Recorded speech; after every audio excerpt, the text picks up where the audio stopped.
Now, inevitably, I'm going to get the question, why didn't you just chain mortise the whole thing out? Well, because it's beyond the capacity of the machine. And really what I'm after is accuracy here, and that's the machine I have available. I've come across timber this size that I've had to cut this kind of thing in twice in my lifetime. And I don't want to invest in tools that I may use when I have something that I can use as a workaround. So that's why. That's the capacity of that machine. But it doesn't take long to hog it out. I'll show you. So it's almost hogged out.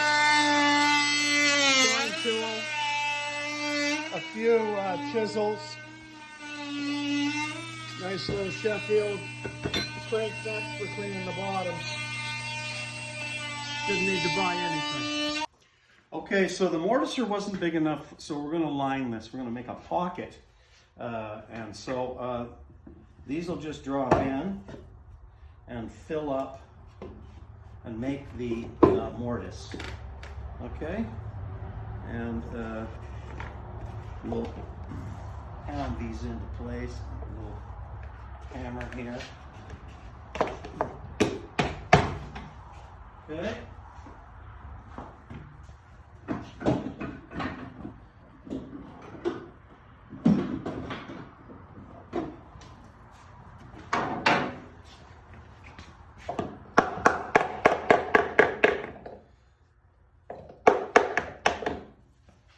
Once again, all of this was because my mortiser could not reach into the middle. Now this mortise here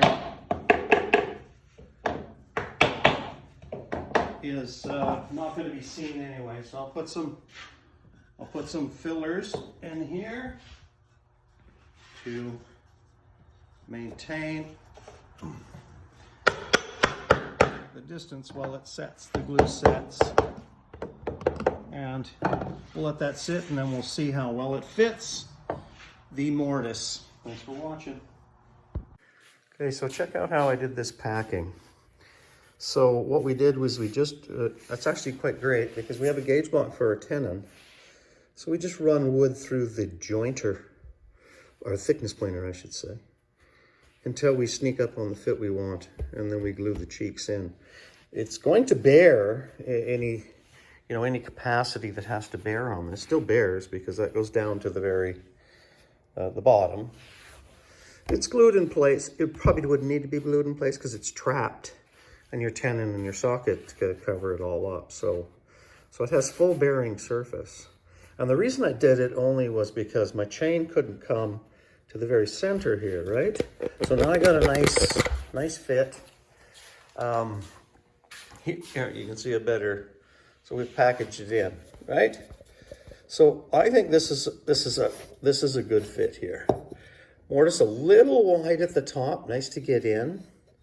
But when I say, a little bit at the top, right?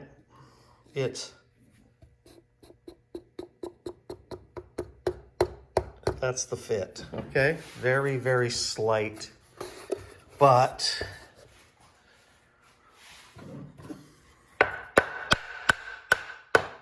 pounds in.